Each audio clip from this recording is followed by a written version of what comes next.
Welcome to 1202, the Human Factors Podcast. The podcast that covers all things about humans, technology, and particularly the bits in between. Welcome to 1202, the Human Factors Podcast. The podcast that covers all things about humans, technology, and particularly the bit in between. With your host, Barry Kirby. Welcome to the next episode of 1202, the Human Factors Podcast. This is quite a momentous moment for this podcast because for a while we've been saying that we're going to talk about different things, but also interviewing people who've got some really good expertise in the human factors field. And I'm very pleased to say that this episode really sets the bar very, very high.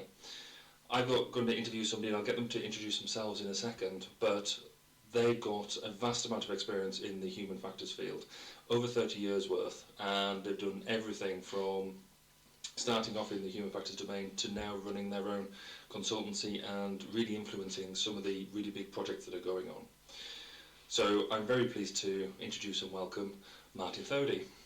Thank you, Barry. It's very pleased to be here, and I believe I'm the first person you've interviewed, so thank you for that as well. No, not a problem.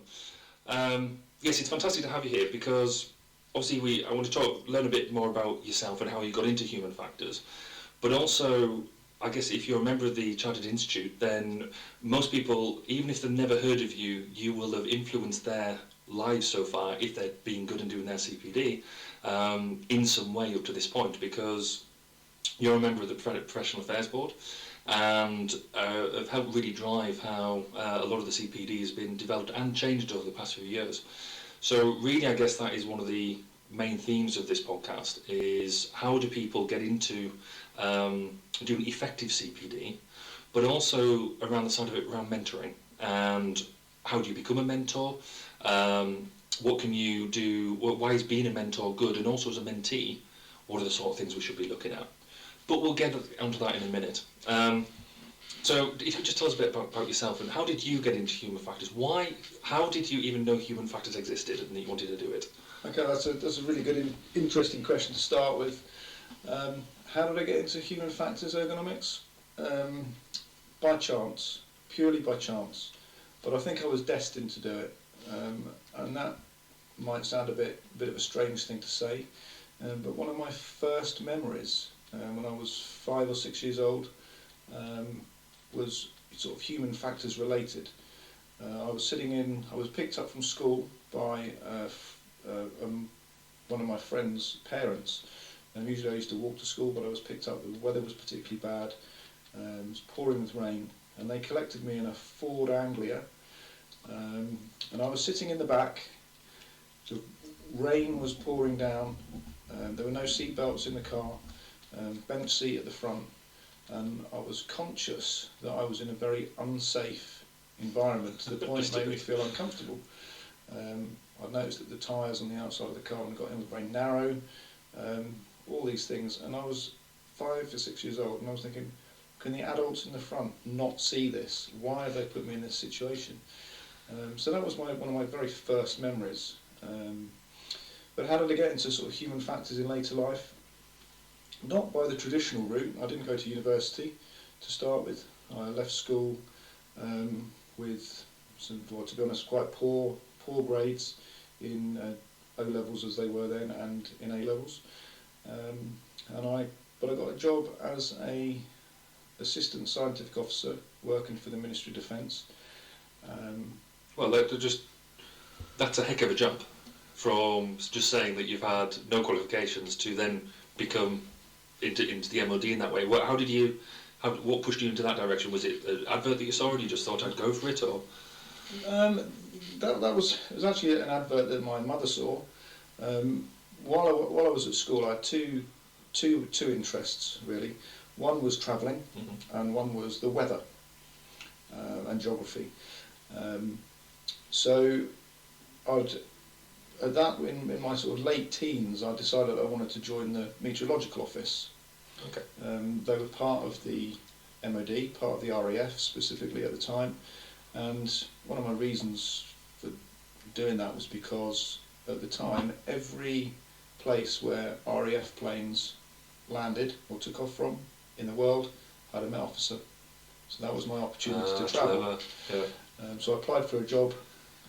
They were based in Bracknell, just down the road from where I lived. I applied for a job there and was offered the job pending security clearance, which back then took a long time to get. Yeah. My mum saw an advert for the same grade of work, working for the Ministry of Defence, all the same terms and conditions, in Farnborough, which was about 2 or 3 miles from where I lived, which meant I could cycle, etc. Okay. She said, "Oh, why don't you go for that?" And I said, "Well, no, I want to go to the Met Office." And anyway, I went for the interview and found out a bit more about it, and it sounded that there were still opportunities to travel, and potentially it was going to be working with armoured vehicles, which was really quite exciting to quite a cool. 19-year-old. So I ended up taking that. I got offered that and ended up taking that. And this is the bit that was completely by chance. I happened to be allocated to a group of 3 ergonomists that worked in the vehicle ergonomics group. Okay. And they were absolutely fantastic. And one of the only reason I'm here doing what I'm doing now is because of those 3 guys. So I'm going to mention their names if I may. Yeah, of course. David Streets, who was the head of the team, Ken Wayman, who was my immediate boss, and David Lawrence. And they were so generous with their knowledge and sharing it. And you mentioned mentoring at the beginning of the session here. One of the reasons that I'm very keen on mentoring is because I got such a good deal from them in terms of their mentoring of me. Yeah. And I do a lot of mentoring now. I'm not doing anything special to do with me. I'm just copying the model that they used on me. Right. So all the credit needs to go to them, really, not to myself. But so that's how I got into it in the first place. That's fantastic. I also find it interesting talking to people, normally down the bar one way or another, and looking at people's inspiration about how not only you got into it, which obviously the love of armoured vehicles, I think I very much share with you, because I have a very similar approach to myself. But what inspires you to keep going? I mean, as I said at the beginning, you started off at that age, but you've been in this game for 30 years now, and still doing not the same old thing, but still very much in that same domain. What is it that fires you up to get you to come into work every day? That's a really good question, and I do ask myself that same question quite frequently. Sometimes better than others. I think there are a number of aspects to that question, Barry, and I think one of them is I am passionate about making things work for people. I'm also fascinated in people's stories, what their journeys have been, how they've ended up doing what they're doing, what their jobs are, and I like to solve problems. And one of the reasons I still love the business of Human Factors is because, yes, I do have a lot of experience. I mean, I started in 1985, so that's a long time ago now, and I have picked up a lot on the way, and I want to share that now and give something back, which I know it sounds a little bit twee, but it's people like us that pass on that knowledge and support the next generation and make sure it carries on. Yeah.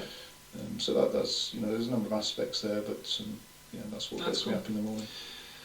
So if we then move to the present day, you're managing director of your own consultancy. Now, I've got to be honest, how do you pronounce it? Humanomics. Okay, because I was thinking about, I was going to introduce you as managing director of Humanon, and yes, it's and so how long have you been running your own consultancy now? For 10 years. So just a bit of experience then. Yeah. That's pretty impressive. And I guess it's a nature of some of the community that we're in, that there are a lot of people who run their own consultancies. I do the same. Do you think that the the nature of what the human factors community is lends itself to that, because I don't know whether you feel this, but I don't feel it's a cutthroat world. In the human factors world, it is a lot more generous. It's a lot more, well, it's a small world, I guess, more than anything else as well. But do you feel very comfortable in that, in the role that you've currently got? I do, and I really enjoy being in the role. For the main reason, I can actually just go and do the work, and offer what I can to the next generation, but without having the, dare I say, the managerial responsibilities for individuals, which I found in the past. I've done that role in the past. I was team lead at Kinetic, and I had 18 people in the team. And the managerial responsibilities, which, if you're in that position, you need to take seriously, I found that they were taking too much time and effort and my resource away from what I was, I could really offer. And I felt, I'm an okay manager, but I'm quite a good human factors person. So being in the consultancy role means that I can give all of my effort and my focus just doing the human factors stuff. So that's one of the reasons why I really enjoy that. Cool, excellent. So to turn now to, I guess, the CPD, the training side of things. What is, so as I said at the beginning, you sit on this, on the PAB. Can you tell us a bit around what PAB is and its importance in the CIHF? Yeah, this is actually my second term on the Professional Affairs Board. So is that learn for punishment, or? No, it's the first time, I'll be completely honest with you, the first time I served on the Professional Affairs Board was in the early 2000s. Where I felt that I should do something towards the society as it was then, the Ergonomic Society as it was then. And I didn't get too much out of it the first time, perhaps because I didn't have enough experience. But I've now chosen to go back on. I'm into the third year of this term, and I'm intended to stay on and do at least one more term. But the Professional Affairs Board basically look after the professional standing, competency, membership of the institute. I've not been on council, which is sort of the management board of the institute. Where they set the strategy and the rules, and then the Professional Affairs Board sort of implement them, and it's more member focused and more capability focused, rather than sort of business management focused, which I guess is what the council do. So it's fair to say with the Professional Affairs Board, they do the CPD bit, which we'll talk about in a second, but they also do look at all the other bits, like looking at the consultancies, become registered consultancy, and so anything of professional standards, that all comes through you. That's quite a broad remit, isn't it? It is quite a broad remit. So we look at all of the different levels of membership. We set the requirements for the different levels of membership. For some of those levels of membership, technical member, registered member, fellow, and the chartered status associated with the registered member and the fellow. There's all assessment criteria that against all of those that the PAB set and we assess, and then we basically determine the acceptance criteria for those, and then we do all the management as well of people when they apply. And linked in with that is the CPD, the Continued Professional Development, and I'm actually the CPD lead for the Institute, which I took on from Adrian Wheatley last year. And although I'm the CPD lead, and I have a very strong interest in CPD, and we put together the rules, and we put together a very good system now for recording CPD and assessing CPD. It's now online, so people can keep up to date and put their CPD in as and when they do it. And the assessment process that was used last year for the first time was based on the web-based submission of CPD, worked extremely well. We learned some lessons and we've tweaked things very slightly, but when the CPD year finishes at end of, which is a calendar year, we'll be using the same assessment process and administration process that we did last year, with a few tweaks, and we're hoping to shorten the time from end of the year to completing this full assessment process and then unlocking the CPD early next year. So yeah, we set all the rules for that. We basically provide the governance for the membership side of the institute. So you basically keep us straight. Oh, try to. Although in terms of keeping you straight, there's a good mix on the Professional Affairs Board at the moment, from the academia and from industry and practitioners, and that's changed over the years.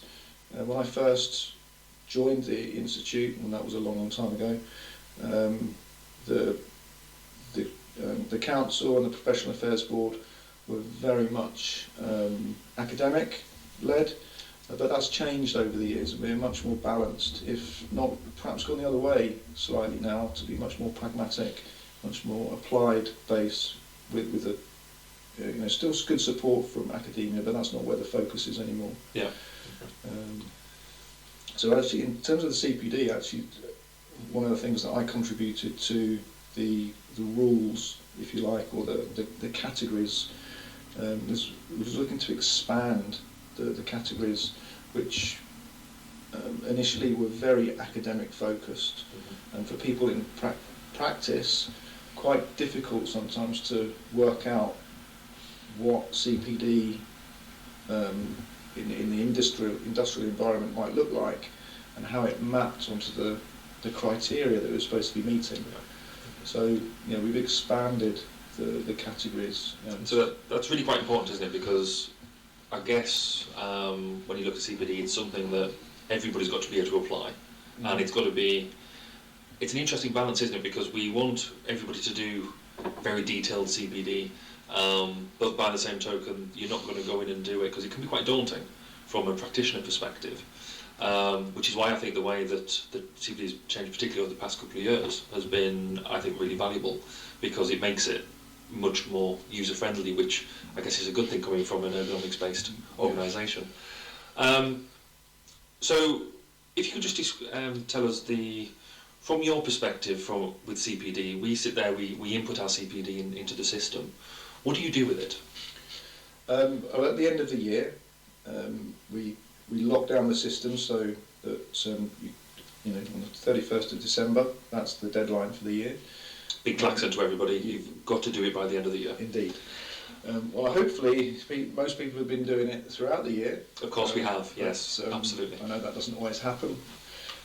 But yes, and then we select 20% of CPD submissions for assessment. There are a large number of volunteers from across the institute that are assessors, and that 20% of selected CPD will be distributed to the assessors. Each CPD that's chosen to be reviewed or assessed will be reviewed independently by 2 assessors, and there's a criteria against which they assess.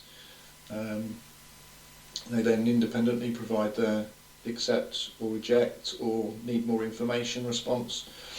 That's then collected, and then individuals are notified of the outcome. Cool. So it's a fairly straightforward process, but a lot of admin behind the scenes to make sure the right things end up with the right place and get the right responses back in good time, etc. Because if you're doing 20% of the membership of the people who input, that's an awful lot of volunteer work going on in the background, because it is the majority run by volunteers such as yourself. So there's a lot of goodwill involved by a lot of people to make that play.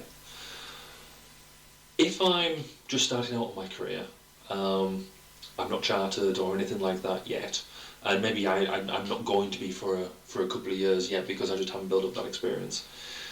What advice would you give to somebody in them shoes? Because what I see personally is a lot of people get to a certain point where they think, right, I'm going to get on with my career now and I'm going to do that sort of thing. What do I need to do? Is there not something we could be doing almost right from the get-go to make that work better? I think that's a really good question, Barry, and I think that is perhaps dare I say, a gap that the Institute need to work on a bit harder to provide the support to particularly young graduates that do have that journey to go on before they can become chartered. You mentioned earlier about the discipline being very generous, and was it a good place to be a consultant? Well, it is a very good place to be a consultant once you've got the experience and you can effectively stand on your own 2 feet.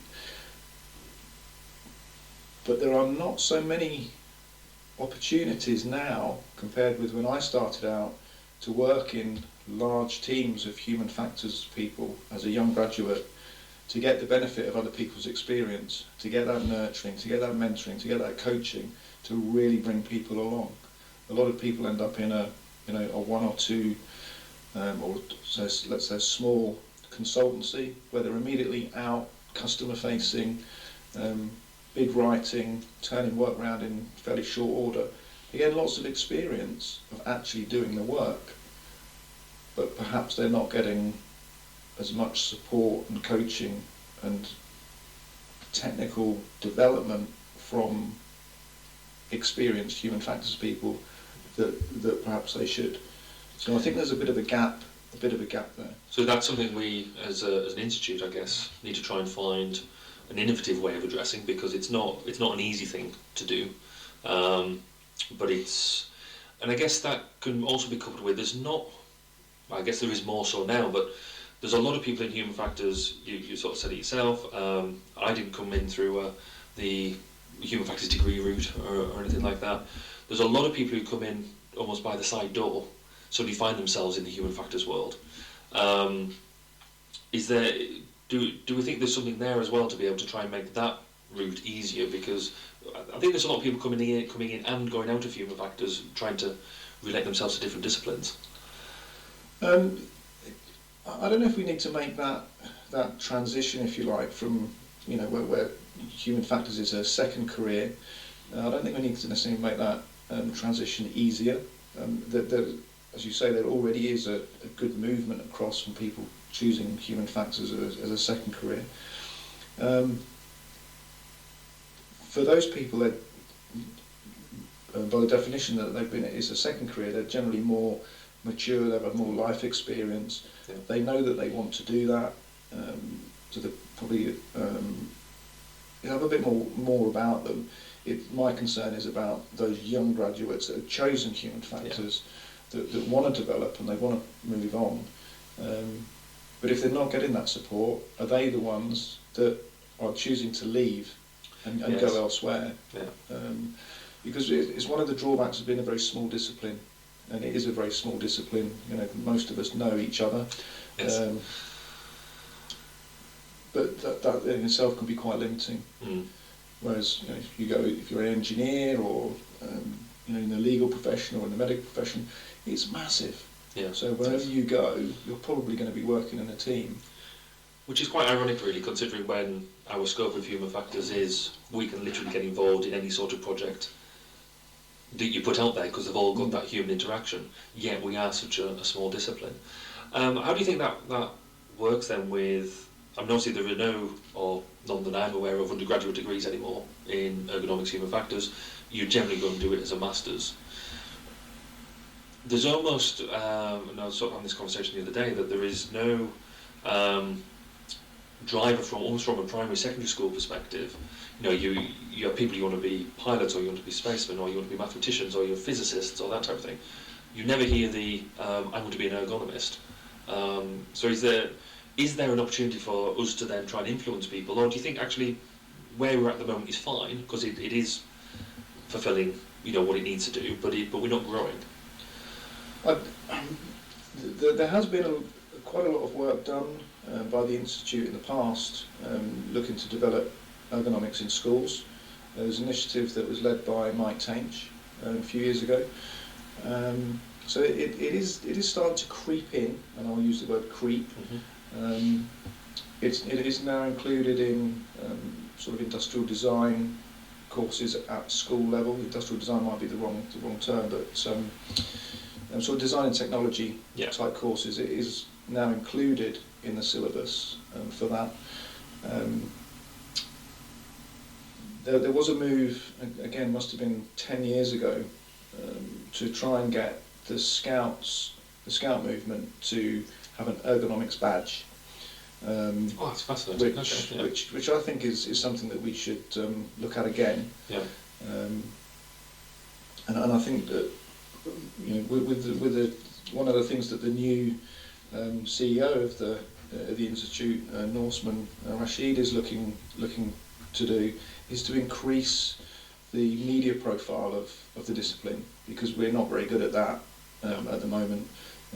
You know, you get news items, you get an air crash or some disaster. Invariably, there's a human factors element to that. Yeah. When do we ever see an ergonomist on the BBC News as a consultant expert talking about that on the news? That's a really good point. We should be. So these youngsters in school, they probably never heard of the discipline because it's just not out there. Yes. You know, the only time they get to see it is when they buy a toothbrush and it says designed by an ergonomist. Well, it's never been designed by an ergonomist. Yes, that's very true.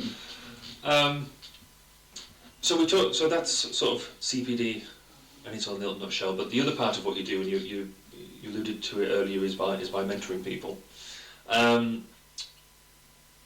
What makes a good mentor? Because actually the other thing I should mention is you don't only just mentor people, you actually train other people to be mentors.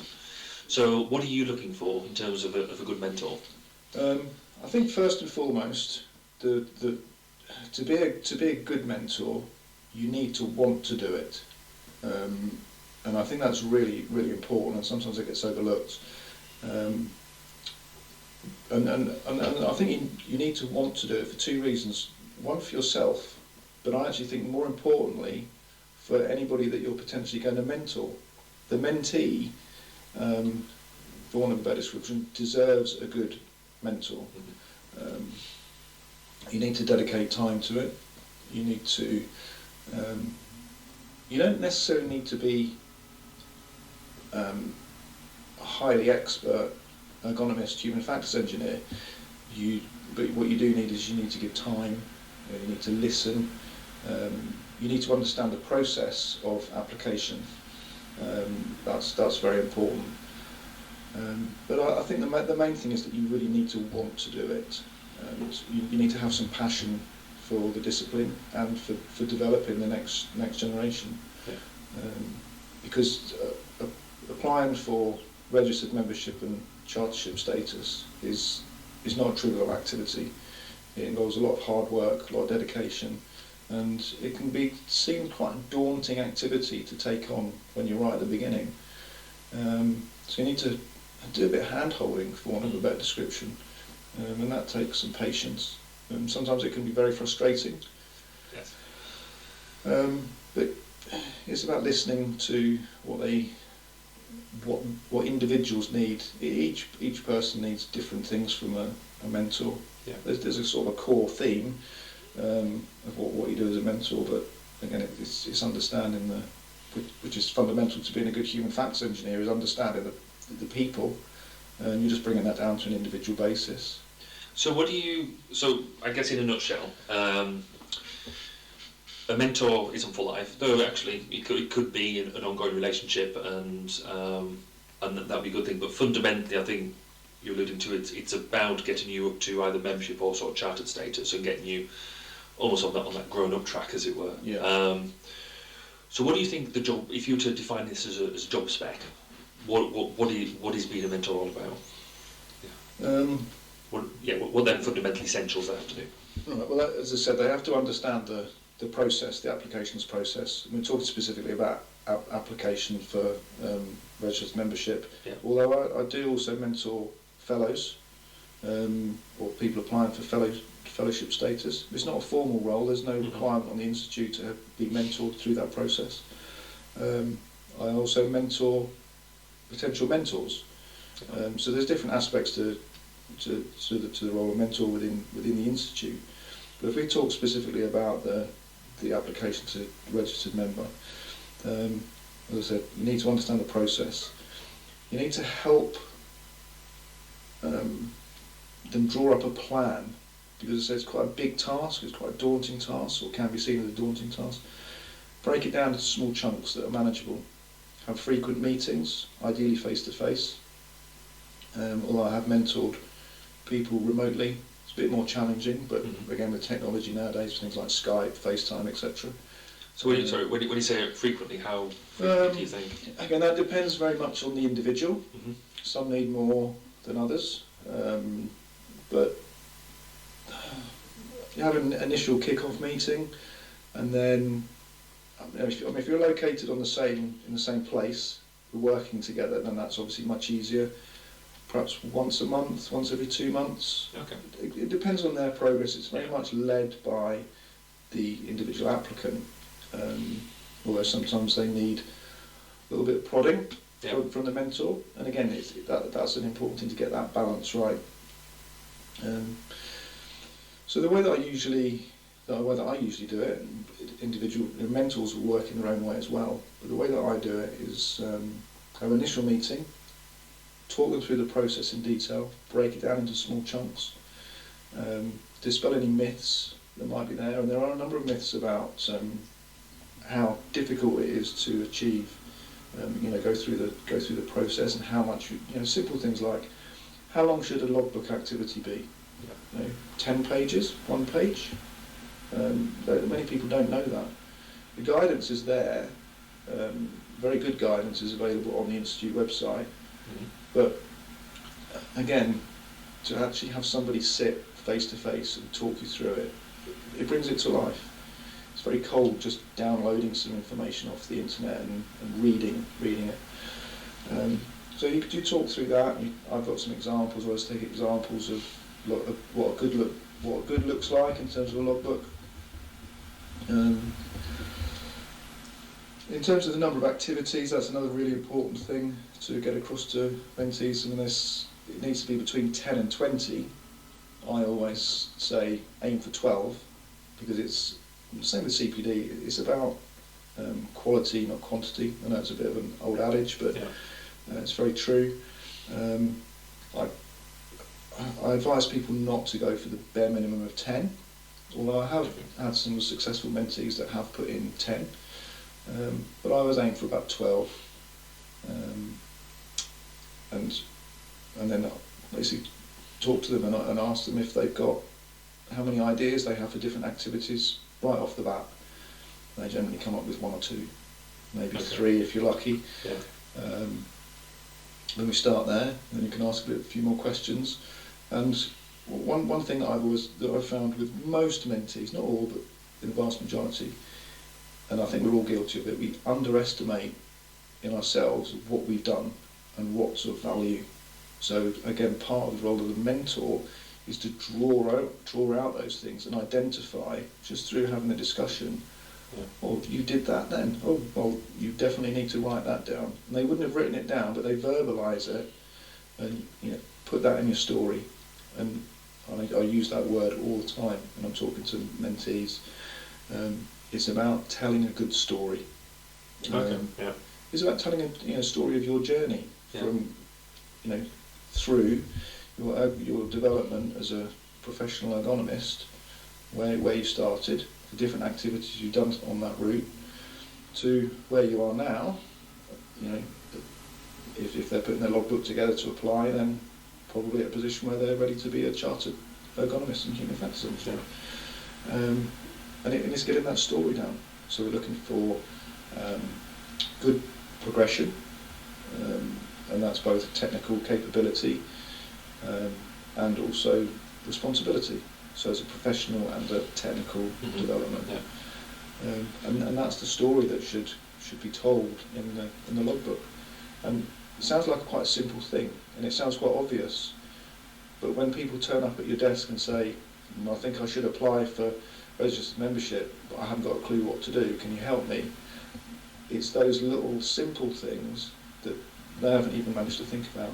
You drop those on the table, and they can go away with a plan. Oh yeah, it's not quite as difficult. We've still got to do a lot of hard work, but it's not quite as difficult as I thought. It's achievable.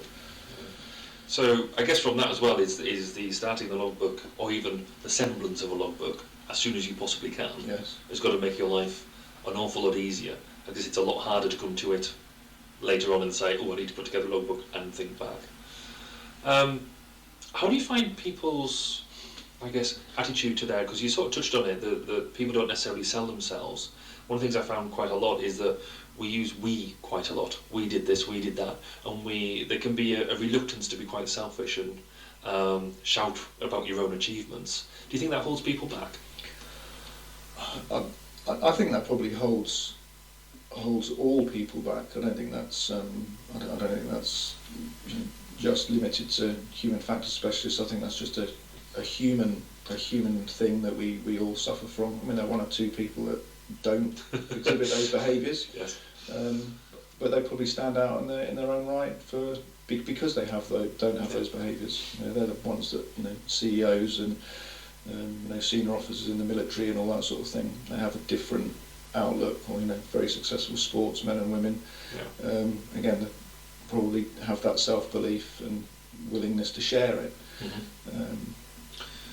But yeah, but I think again that's something that this preparing the logbook right from the beginning and recognising in oneself what they did as an individual. I think that that is helped if they're in an environment with, you know, in a bigger team, in an environment where they're surrounded by more experienced human factors professionals who can provide that advice and guidance and say, well, that would be actually quite a good logbook entry. You know, that project that we've just done together, that would be a really good first logbook entry. You know, write that down now, otherwise you'll forget it in 3 years' time. Yeah.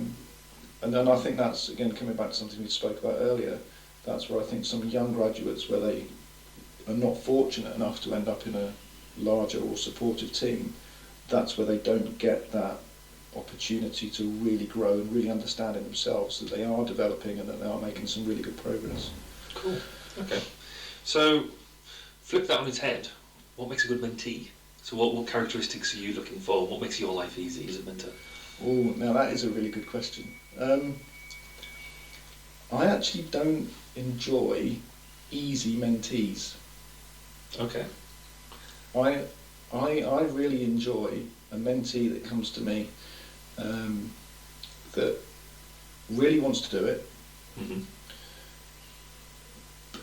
but needs some help, needs some coaching, and they welcome that coaching because that in itself is part of their development. Yeah. If somebody pitches up and they've already completed their full logbook, and it doesn't need very much work, and they've already filled in all the forms, they just need a mentor to write mentor's report to help bolster their application. Yeah. That's not really mentoring. So that's almost rubber stamping, isn't it? It's rubber stamping, and generally they don't need a mentor because they've already done it. Mm-hmm. The mentoring is more than just helping somebody complete the forms. Should be engaged and involved with the mentee through the development. I mean, there's a mentored route which requires a certain number of days being mentored, and that's not just a certain number of days helping somebody fill in the paperwork. That's actually time spent with them. The kind of excuse me, the sort of ideal mentee is somebody that's enthusiastic, wants to be mentored, is looking to really push on and really develop and put in a very good application, and then you can work together to help them produce something that they feel really good about when they submit it, and that's what makes it good. So when you mentee talk about somebody that you want to as a challenge, you're obviously not wanting challenging behaviours or anything like that. So you want them to be keen, but maybe they've got to develop into what it is they want to be. Yeah. Chrysalis and butterfly type of thing. Yes. Yeah. So so an ideal mentee is somebody that comes to me early. Yeah. And they want to share that journey. Oh, that's fantastic. So, looking back into the CPD bit, you're going to be seeing an awful lot of CPD, we hope, at the back end of this year, early next year. What makes a good CPD record? Again, good CPD record is about quality, not quantity. And again, that's something that on the PAB we changed what we were looking for in terms of CPD over the last few years. It used to be sort of time-based. You used to have to have done a certain number of hours of CPD. Well, we've removed that. Because that's still quite common in some institutes as well, particularly in engineering ones, isn't it? It's 30 hours or something, which in the grand scheme of things is meaningless, I guess. Yeah, and then things that were identified as good CPD were things like doing a course, attending a conference, reading a journal. And again, we've expanded that because I'm sure we've all experienced going to a conference for 3 days. Okay, that looks great on your CPD record because you've got 3 days worth of CPD, but you come away from the conference and you've probably learned nothing. Yeah. Or it's a very disappointing conference. So there's been no real development opportunity. On the counter to that, you could have a 5-minute conversation with a specialist, with an experienced human factors engineer, and you get that light bulb moment, and you'll learn something that serves you for the rest of your career. It's only taken 5 minutes, and that is far more valuable than the 3 days you spend at a conference. So we've tried to, or we have changed it so that that 5-minute conversation is now seen as valuable CPD, and there's an opportunity to record it. I think there's that if the category is inspired by another or something like that. And that's really valuable CPD. So the minimum requirement is just for 5 CPD entries and then 3 things in your plan for the following year. And the most important part of the CPD is not necessarily what you did, but what you got from it. So it's sort of the self-reflection piece. What difference did it make to me? And how am I going to apply that in the future? Am I going to share it with other people in the future? And that is another aspect of CPD which is now included, which wasn't before. CPD before was very, dare I say, selfish in terms of CPD is about me, and it's what I've taken in and it's what I've learned over the year. Now CPD is equally valued if you give to another, if you help someone else, share some knowledge with others, because we're then developing the collective CPD of the discipline.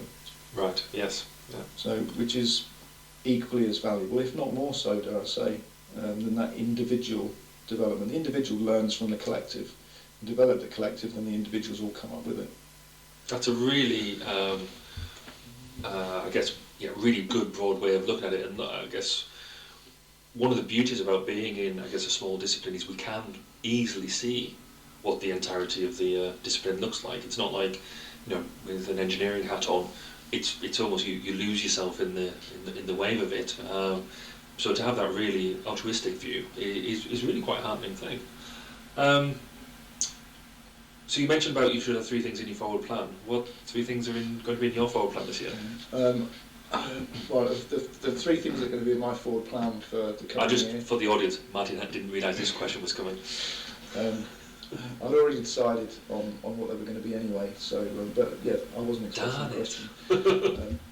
Is that one of the things that I do is I run an introduction to Human Factors engineering course, which I've delivered actually all over the world in the past, mainly in Southeast Asia. There's big demand for our skills and knowledge in that part of the world. Interesting. Yeah. But that course is not accredited by the Institute. That's another thing that the Professional Affairs Board do, is accredit training courses. Right. Okay. So I want to update that course because it's a bit dated now. It seems to receive good reviews, but it is outdated. It needs a bit of a revamp. So I've got one is to update the course, and then the second is to get that accredited. Mm-hmm. And then the third thing Not really sure yet what the third thing's going to be. We've still got a couple of months to go, yeah, so that's okay. So, like I said, a couple of months till the end of the year. If you could buy a Christmas present that has the ergonomic human factors theme, what's it going to be? I think it would have to be Norman's book, The Design of Everyday Things. Oh, good shout. Okay. It's, I think that's going to be on quite a few people's list this year, because it does sound like it's quite a decent read. So, thank you very much for spending the quite significant amount of your very busy schedule with us. If people want to get in touch with you, to either hear about your experience as CPD or as a mentor, or to get some of your consultancy skills in their organisation, how would they get in touch with you? Through my LinkedIn page, all my contact details are on there.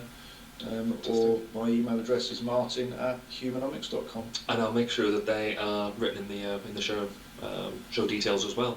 But it just remains for me to say thank you very much, Martin. It's been an absolute pleasure to interview you, and whilst I've known you for a couple of years now, I've learnt something new about you this evening as well, so thank you very much. Thank you very much, Barry. Thank you for listening to 1202, the Human Factors Podcast. Please do get in touch with your thoughts, questions, and comments. You can contact us at www.barrykirby.co.uk and on Twitter @BAZ_K.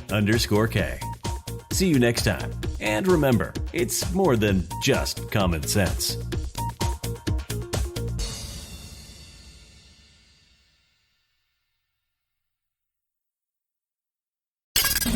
Thank you for listening to 1202, the Human Factors Podcast. Please do get in touch with your thoughts, questions, and comments. You can contact us on social media such as Twitter, LinkedIn, and Facebook at 1202 Podcast. See you next time. And remember, it's more than just common sense.